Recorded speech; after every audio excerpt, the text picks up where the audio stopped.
Have you ever realized that the loudest person in the room is rarely the wisest? That the real power often lies not in what's said, but in what's deliberately left unsaid? And here's the deeper question. In a world where everyone is shouting for attention, what would happen if you chose to master silence instead? Let's be honest, our world today is a non-stop circus of noise. Everyone's talking, everyone's reacting. Social feeds, headlines, opinions, debates, it's constant. And somewhere in that chaos, something gets lost. Wisdom, stillness, clarity. We've confused loud with strong, fast with smart, opinionated with wise. But what if the opposite were true? What if silence wasn't weakness, but discipline? Not absence, but power. Silence, when used with intention, is a weapon. It's a strategy. It's a moment of pause that says, I see everything, I hear everything, and I choose not to react yet. Marcus Aurelius, the Roman emperor and master of Stoic philosophy, didn't just conquer territories. He conquered his impulses. He knew that in leadership and in life, the ability to hold your tongue is often more commanding than the ability to speak. So if you've ever found yourself blurting something out in frustration, regretting a text you sent too fast, or escalating a disagreement you could have ended with a pause, you're not alone. We've all been there. But here's what sets the wise apart from the reactive: knowing when to speak, why to speak, and more importantly, when not to. This video is not about silence for silence's sake. It's about strategic silence, the kind that brings peace, earns respect, and protects your energy.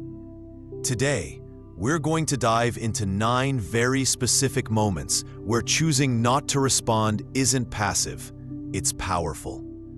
From being unfairly criticized, to facing gossip, to dealing with loss or arrogance or injustice, these are the real-life moments where silence isn't just golden, it's life-changing.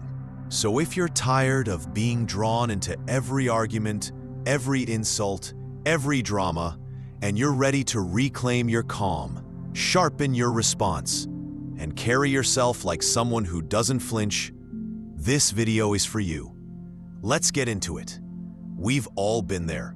Someone calls you out, throws an accusation your way, maybe even says something completely untrue, and your first instinct is to snap back, to defend yourself, to make sure the room hears your side before the narrative gets away from you. Because let's be honest, unfair criticism doesn't just sting, it ignites.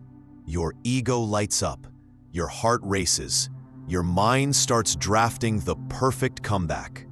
And in that exact moment, you face a choice. Do you react or do you rise? Here's what most people don't realize. The power move isn't in the response. It's in the pause. Because silence, especially in the face of injustice, is not weakness. It's control. It's the ability to hold your ground while someone else swings at the air. And that kind of composure, it's rare and unforgettable. The Stoics knew this long before social media turned every insult into a public event. Marcus Aurelius, an emperor with endless critics, wrote, "If someone does wrong, it's not your problem. If someone misjudges you, it's their issue, not yours." What he understood was this: it's not the criticism that wounds you, it's the story you build around it, the meaning you attach, the energy you give it. Let me give you an example. A client of mine, we'll call her Amanda, told me about a family dinner she'll never forget. Her aunt, the type who always has something to say, casually remarked, "You've never been great with money, have you? I'm surprised you're even surviving on your own." Amanda was livid. She wanted to clap back with every smart financial decision she'd ever made, call out the hypocrisy, even remind her aunt about the time she fell for a multi-level marketing scam. But instead, she paused, took a breath, and said nothing. That silence, it did more than any retort ever could. The room shifted. Her aunt, expecting a defensive outburst, was thrown off. Amanda kept eating, calm, in control, and afterward, multiple relatives came up to her privately saying, "I admired how you handled that." Here's the point. When you don't give unjust criticism a stage, it collapses. When you stay centered while someone else tries to shake you, people notice. And more importantly, you notice. You start to realize your value doesn't live in their approval. It lives in your ability to stay rooted when others are blowing in the wind. That doesn't mean you never speak up. It means you choose when and how to speak. Stoicism isn't about silence for silence's sake. It's about mastery. Mastery of your reactions. Mastery of your peace. Mastery of your story. Epictetus said, "You control your mind, not external events." Realize this, and you will find strength. And strength, in moments of criticism, is often found in what you don't say. Now, let's get practical. The next time you're hit with a comment that's clearly off base, ask yourself 3 things. 1. Is this really about me or about them? 2. Is there any sliver of truth I can extract and learn from, even if the delivery was disrespectful? And 3. Would responding actually serve me, or just satisfy my ego for a few seconds? Silence doesn't mean surrender. It means sovereignty. It means refusing to be pulled into every petty battle that tries to steal your clarity. Because in a world addicted to reaction, the person who pauses becomes the one with real power. And in that silence, you're not just protecting your peace, you're building something far stronger. Credibility, dignity, and a presence that speaks even louder than your voice ever could. You've probably been in this situation before. You're at a dinner party, a work event, or even just catching up with an old friend, and someone at the table decides it's their time to shine. Suddenly, every sentence starts with "I" and ends with a subtle flex. They talk about their recent investment wins, their luxury vacation, their new biohacking diet that apparently gave them the energy of a 16-year-old. Everyone smiles politely, nods along, maybe laughs at the right moments. But inside, you're thinking, is this conversation ever coming back to planet Earth? The natural urge? To jump in, to say, "Well, I've been doing pretty well too." Or, "Funny you mention that, But here's the truth. The moment you play that game, you've already lost the one thing that actually sets you apart: your composure. See, people who constantly boast aren't really talking to you. They're performing for validation, and the most powerful response to someone who needs applause is silence. Not the awkward kind, not the kind that screams resentment, but the calm, self-assured silence of someone who doesn't need to prove anything. Someone who's confident enough to let the room shift without trying to shift it themselves. I remember a moment like this clearly. A guy named Jeff dominated the entire evening. He talked about his new real estate deal, his trainer in Bali, his juice cleanse, his new minimalist time-blocking system, and all of it delivered with the energy of a TED Talk on steroids. Everyone else barely got a word in, and when there was a pause, Someone glanced at me, expecting me to match his energy or at least offer a counterpoint. I didn't. I just sipped my drink and smiled. Jeff kept going. But here's what happened. His performance started unraveling. The more he talked, the more it became clear he wasn't sharing to connect. He was sharing to be admired. And when no one joined the race, his need to impress became painfully obvious. That's the beauty of strategic silence. It doesn't compete. It exposes. It allows truth to surface without you having to force it. And while others may feel pressured to jump in and match the noise, you create gravity by doing the opposite. You hold space. You observe. You choose your words sparingly and intentionally.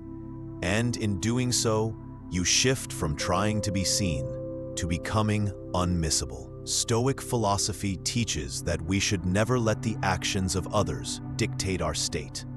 Marcus Aurelius wrote, "The opinion of others should not disturb your peace." That applies here. When someone's bragging pushes your buttons, it's a test, not of them, but of you. Can you stay rooted in your own worth? Can you watch the show without needing to steal the spotlight? Because true confidence isn't loud, it's steady. It doesn't broadcast, it radiates. And let's be honest, most people aren't listening anyway. They're waiting for their turn to speak. So what if, instead of talking over each other, you chose to listen? Not with envy, not with judgment, just quiet curiosity. Because often, the more someone needs to talk about how great they are, the more they're hiding what they fear they aren't. So next time you're around someone like Jeff, resist the urge to perform. Let them have the mic. Let them fill the space. And watch how the room begins to see the difference between noise and presence. You don't need to outshine them. You just need to be solid enough not to flinch. In the end, silence is not surrender. It's sovereignty. It's the art of letting others speak while you hold the room without saying a word. Let's talk about anger. That wildfire emotion that shows up uninvited, burns fast, and often leaves you cleaning up the ashes long after the heat has cooled. We've all been there. You're tired, stressed, pushed too far, and then boom, someone cuts you off in traffic. Someone disrespects you in a meeting. Someone jumps ahead of you in line at the grocery store without even pretending to notice. And instantly, the urge rises. You want to say something, do something. Make it known that you are not the one to mess with. But here's the truth most people miss. Anger only has the power you hand it. And sometimes, the most powerful thing you can do is nothing at all. Stoic wisdom teaches us that silence in the heat of emotion isn't weakness. It's discipline. It's self-possession. It's a conscious choice to protect what matters most: your energy, your clarity, and your dignity. Because while the cause of your anger may be valid, the consequences of expressing it poorly are often worse than the original offense. Seneca once wrote, "The consequences of anger are far more grievous than its causes." Think about that. It's not just the rude comment or the minor injustice that causes chaos. It's how we react to it. It's the sharp words we can't take back. The impulsive actions that linger longer than we'd like to admit. It's the look on someone's face when we realize we went too far. Not because we were wrong, but because we lost control. I remember standing in line at a store after a long, exhausting day. There were 5 people ahead of me, and I was next. Suddenly, a man walks up, glances at the line, and steps directly in front of me, like I was invisible. No eye contact, no apology, just pure entitlement. My fists clenched, my jaw tightened. I could feel the words forming in my throat, but instead, I paused. I took a breath. I let the silence sit there. And in that space, something unexpected happened.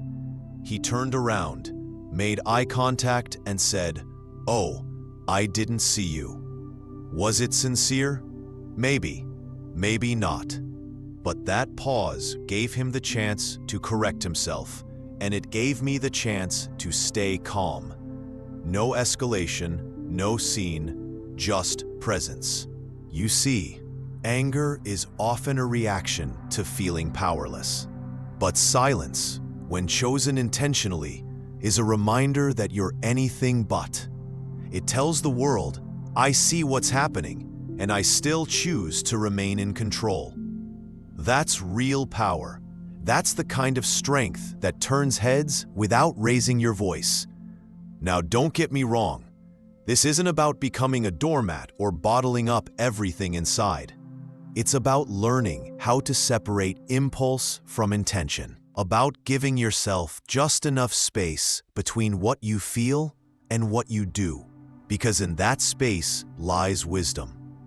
In that space, you decide if what's about to come out of your mouth will help or hurt. When you're angry, ask yourself, is this really about the situation, or is it about my ego? Am I trying to solve something, or just trying to be right? Is this response going to bring resolution, or just relief? The moment you pause to ask those questions, you regain control. And once you have control, you get to choose a response that actually serves you. Marcus Aurelius reminded himself daily, you have power over your mind, not outside events. Realize this, and you will find strength. And in the context of anger, that quote becomes a map. You can't always control what others do, but you can always control how you meet it. So the next time you feel that heat rising, when your pulse speeds up, your fists tighten, and your voice wants to snap, pause. Let silence step in first. Let it clear the fog. Let it hold the moment until your clarity returns. And when you do choose to speak, let it come from strength, not fury. Because in a world where everyone is quick to react, the person who chooses silence becomes the one who commands the room. And in the end, that choice doesn't just protect your peace, it preserves your power. There's a moment in life, maybe more than one, when you realize someone's talking about you behind your back. Not just gossip, but real distortion. A rumor, twisted just enough to sound believable, begins to spread. People start acting strange. Conversations get shorter. Invitations disappear. And suddenly, you find yourself defending your name in rooms you've never even walked into. The first instinct? Defend. Explain. Shout the truth louder than the lie. But here's what the wise know. Sometimes the more you speak, the more you sound guilty. Sometimes the loudest defense is still too small to silence a well-fed rumor. That's when colleagues distanced. Even Daniel's confidence started to crack. He wanted to scream the truth, to stand in front of the school and lay out every fact. But instead, he made a decision. Say nothing. Let the silence work. He kept showing up, kept teaching, stayed kind, patient, present. While the gossip machine worked in overdrive, Daniel chose the long game.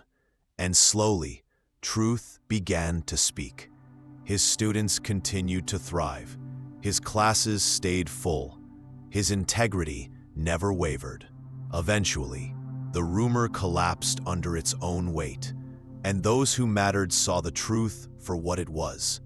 Not because Daniel argued louder, but because he stood still while everything else spun. Marcus Aurelius once wrote, "You have power over your mind, not outside events. Realize this, and you will find strength. In the age of instant reactions and social media callouts, choosing not to engage with false narratives can feel like surrender. But often, it's the clearest declaration of confidence. Rumors thrive on energy, on response, on drama. But silence starves them. Now, don't mistake silence for passivity.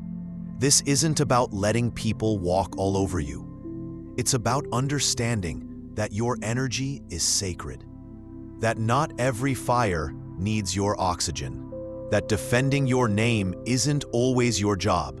Sometimes it's the job of your actions, your character, your consistency. Because the people who truly matter will watch what you do, not just what others say. Here's the deeper truth. You can't stop people from talking, but you can stop them from steering your life. You can choose not to fight battles that only leave you exhausted and misunderstood. You can choose to trust that time, truth, and your track record will do what arguments never can, or just raise the volume of the drama. And most importantly, what speaks louder, my defense or my discipline? Because in the end, you're not just protecting your reputation, you're preserving your peace. And in a world full of noise, the person who doesn't flinch when falsely accused, the one who stays steady, focused, and rooted in truth, that's the person people remember long after the rumors fade. Loss has a way of stopping time. The world around you keeps moving. Cars drive by, people laugh in coffee shops, phones keep ringing. But inside, something goes still. Grief doesn't knock. It walks in, sits beside you, and demands attention in ways you're never fully prepared for. Whether it's the loss of a loved one, a relationship, a dream, or even a version of yourself, the silence that follows isn't just emptiness, it's weight. And for many, the instinct is to run from it, to fill the void with noise, with distraction, with anything that helps us avoid feeling the full depth of what's been taken. But what if that silence isn't your enemy? What if it's the beginning of something sacred? Stoic wisdom offers a powerful lens here, not to numb the pain, but to transform how we hold it. Seneca wrote, "The day we fear as our last is but the birthday of eternity." He wasn't minimizing death. He was reframing it, teaching us that loss isn't the end of something real. It's the start of something deeper. Perspective, clarity, growth. And in that stillness, we're not asked to erase our grief. We're invited to sit with it, to understand it, and eventually to heal through it. I remember someone once telling me that when they lost their father, the loudest part of the grief wasn't the funeral, or the condolences, or the memories. It was the silence that came afterward. The silence in the kitchen, where his voice used to echo. The silence in the passenger seat of the car. The silence of not having anyone to call when things went wrong. But instead of avoiding that silence, they chose to stay in it, to walk through it. And over time, that silence transformed. It became a space to reflect, to remember, to rebuild. Not because the pain disappeared, but because it was finally acknowledged. See, we live in a culture that rushes grief, that pushes us to move on, to stay strong, to get back to normal, as if mourning has a timeline. But the Stoics knew better. They understood that pain is part of being human, that healing doesn't come from pretending we're fine. It comes from learning how to sit with what hurts without letting it destroy us. Silence after loss isn't about avoidance, it's about presence. It's about giving yourself permission to not have answers, to not be okay, to simply exist in the rawness of that moment. Because in that silence, you might begin to notice things you couldn't before. The depth of your love, the fragility of time, the strength you didn't know you had.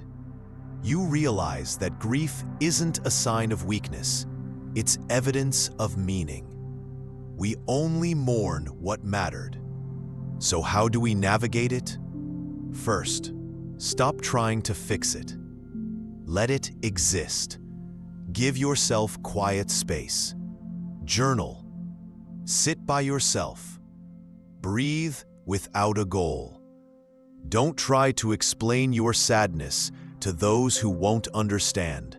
It's not their job to comprehend your pain. It's your journey to walk, and it's okay if no one else sees every step. Second, find small anchors in your day. A walk, a familiar meal, a voice note to someone you trust. These aren't solutions. They're reminders that life still exists around the pain, not instead of it. And third, remind yourself, this silence is not the end. It's the beginning of rebuilding. It's the space where pain becomes perspective, where memories become fuel, and where loss becomes part of your strength, not your identity. Grief is not linear. It loops. It revisits. But each time, if you've allowed yourself to be still, to truly feel, it returns a little softer, a little wiser. And so do you. So the next time you find yourself in the stillness of loss, don't rush to fill it. Don't drown it out. Sit in it. Listen to what it has to teach you. Because in that quiet space, you may just find the most unexpected gift of all. Not the absence of pain, but the presence of something deeper. The start of healing. The strength to carry on. We've all had that moment. You're in a conversation, and someone is speaking with complete confidence about something they clearly don't understand. Maybe it's a coworker misquoting statistics, a family member passionately repeating misinformation, or a stranger on the internet debating with the conviction of a world expert, but without a trace of real knowledge. And the urge to correct them, it's strong. You want to jump in, prove them wrong, lay down the facts. But here's a question worth asking. What if the most powerful response isn't correction, but curiosity? Because sometimes, the smartest move isn't to win the argument. It's to not play the game. Socrates, one of the greatest minds in history, was famous not for what he told people, but for what he asked. He didn't argue, he didn't shout, he didn't corner people with aggressive logic. He simply asked questions, genuine, thoughtful questions that invited others to examine their own thinking. And often, that was enough to unravel their certainty without ever needing to raise his voice. That's not passive, that's masterful. So how do we apply this today? Imagine you're in a meeting and someone confidently proposes an idea that's based on flawed logic. Instead of saying that's wrong, try, that's interesting. What do you think is the long-term effect of that approach? Or, what would happen if that assumption turned out to be false? These aren't traps, they're openings. And they do two things at once. They maintain the dignity of the other person while exposing the weakness of their argument.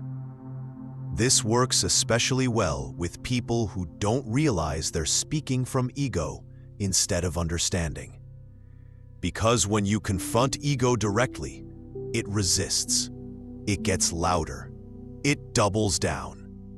But when you meet ego with a calm question, it has nowhere to go but inward. And that's where growth, or at least reflection, can begin. Now let's be honest.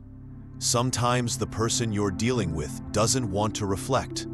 They don't want to learn. They just want to be right. In those moments, silence becomes your ally. When you know someone isn't open to dialogue, when facts don't matter and tone won't help, your silence protects your energy. It says, I see what's happening, and I choose not to participate. Marcus Aurelius wrote, you have power over your mind, not outside events. You don't have to carry the burden of correcting everyone.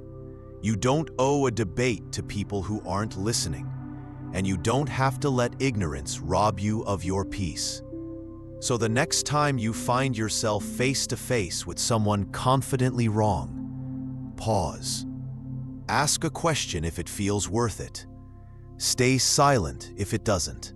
But most importantly, remember, just because someone speaks louder doesn't mean they're more correct. And just because you know better doesn't mean you always have to prove it. True wisdom is measured not by how much you say, but by how little you need to. At some point, it happens to everyone. You hear whispers, not to your face, of course, but just loud enough to echo. Rumors, assumptions, twisted half-truths that somehow paint a version of you that you barely recognize. You feel the urge rise, fast. The urge to defend yourself, to explain, to chase every rumor down like a wildfire and put it out with the full weight of your truth. But here's the hard truth most people learn too late. The more you chase noise, the more you feed it. Gossip thrives on reaction. The moment you defend yourself too loudly, you validate the very thing you're trying to destroy. And that's why sometimes the most powerful move you can make is no move at all. Take the story of Daniel. He was a high school teacher, dedicated, honest, deeply respected by his students. But one year, after denying a student's request for a grade change, a false rumor started to spread. It began as a whisper. Daniel plays favorites. Within weeks, it grew. Parents questioned. Colleagues hesitated. The hallway energy shifted.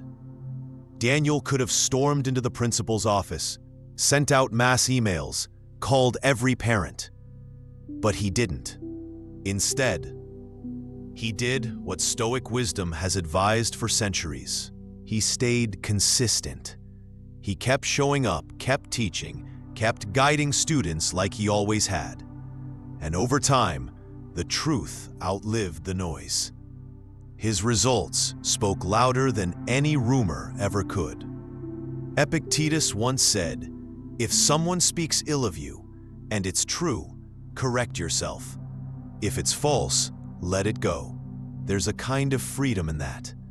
A quiet kind of strength that says, I know who I am, and I don't need your version of me to feel complete. Because here's the truth. Character isn't built through defense. It's built through consistency. And reputation isn't restored through arguments.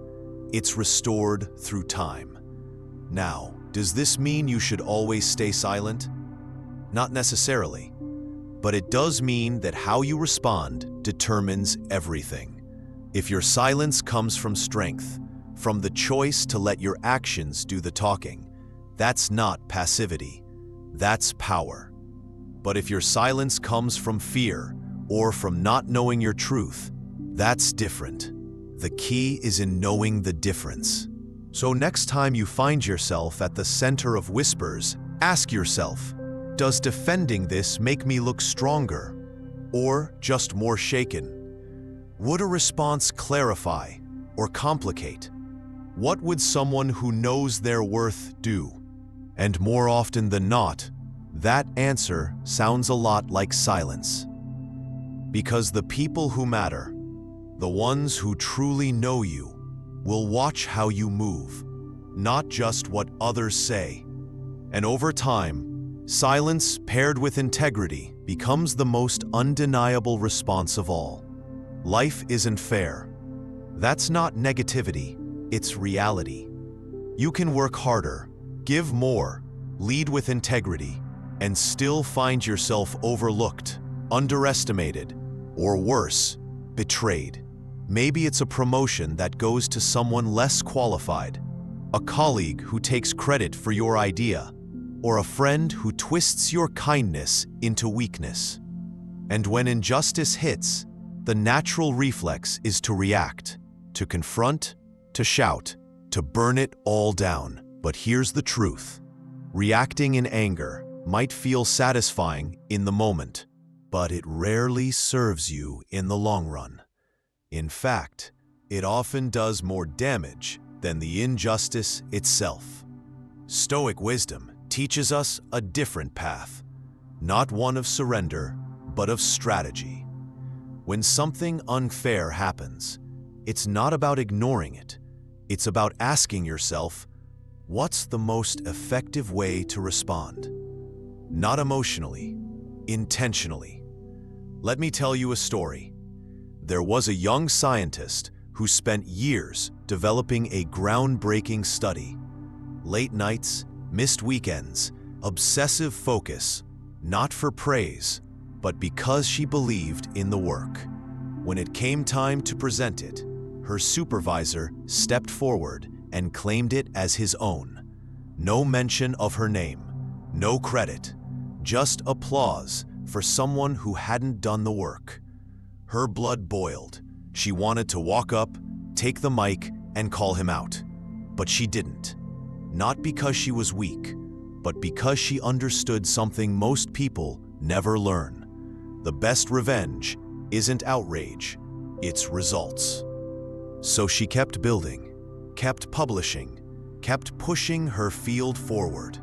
And eventually, her name became too undeniable to be ignored. While he faded, she rose, not by reacting, but by staying committed to what she came to do. That's power.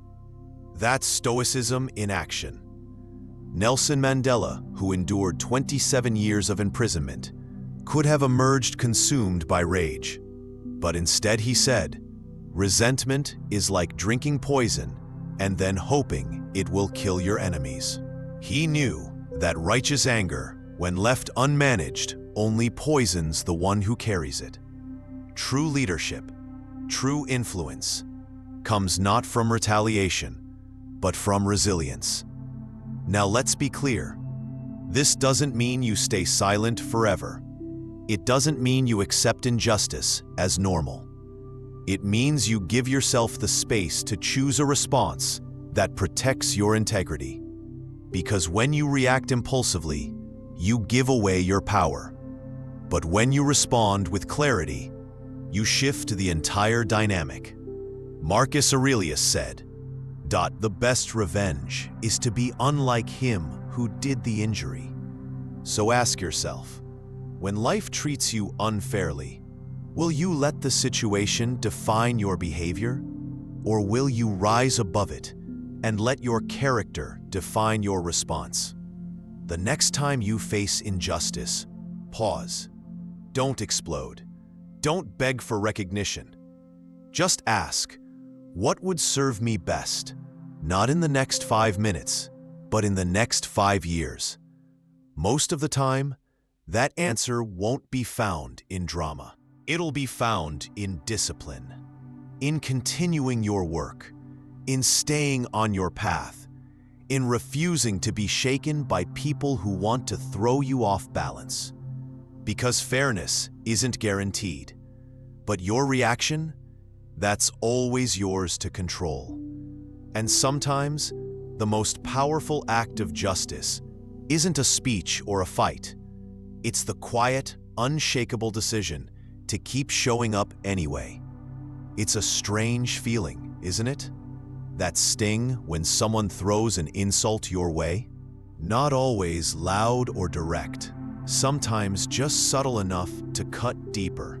A passive-aggressive comment, a mocking tone, a jab disguised as a joke.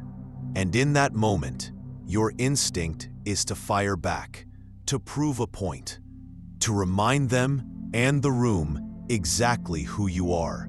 But here's the truth most people miss. Every time you react to an insult, you hand over the one thing that gives you strength, your composure. Eleanor Roosevelt once said, "No one can make you feel inferior without your consent." It's simple, it's powerful, and it's true. An insult only holds power if you choose to carry it. Most people insult not to express truth, but to provoke reaction, to drag you down into a game you don't need to play. So when you meet their attack with silence, you're not avoiding the conflict, you're controlling it. Think about the last time someone tried to get under your skin. Maybe it was a coworker making a snide remark during a meeting, or a stranger online trying to provoke you in the comments. Did engaging with them really fix the moment? Or did it just escalate it? Stoic wisdom teaches that insults say more about the person speaking than the one being spoken to. When you choose not to respond, when you sit in your calm and let their words fall flat, you send a message louder than any comeback ever could. You don't decide how I see myself. Real strength is quiet. It doesn't need defense. It doesn't rise to every challenge or clap back at every critic. It knows that worth isn't built through validation or applause. It's built through restraint. And the most powerful people, they're not the ones with the sharpest tongue. They're the ones who can be insulted and still walk away centered, intact, unbothered. So the next time someone tries to take a shot at you, pause, breathe, remind yourself, this isn't about you, it's about them. And then say nothing. Because silence, in that moment, is not weakness. It's dignity. It's self-respect. And in a world where everyone is waiting to react, choosing not to is the boldest move you can make. Let's be clear. Silence isn't weakness. It's not giving up. It's not letting others walk all over you. True silence, chosen with intention, is one of the most powerful forms of self-mastery you'll ever develop.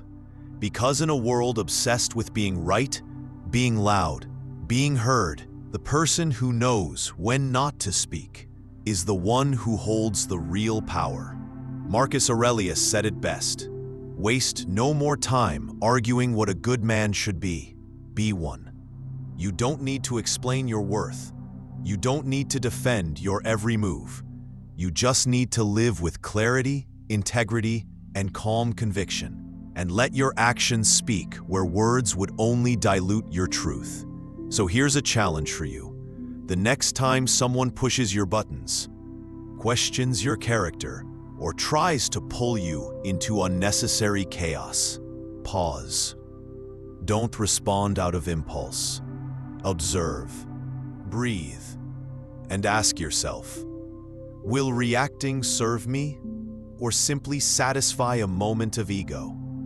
That pause is your power.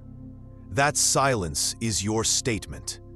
That stillness, it's the proof that you're not easily shaken.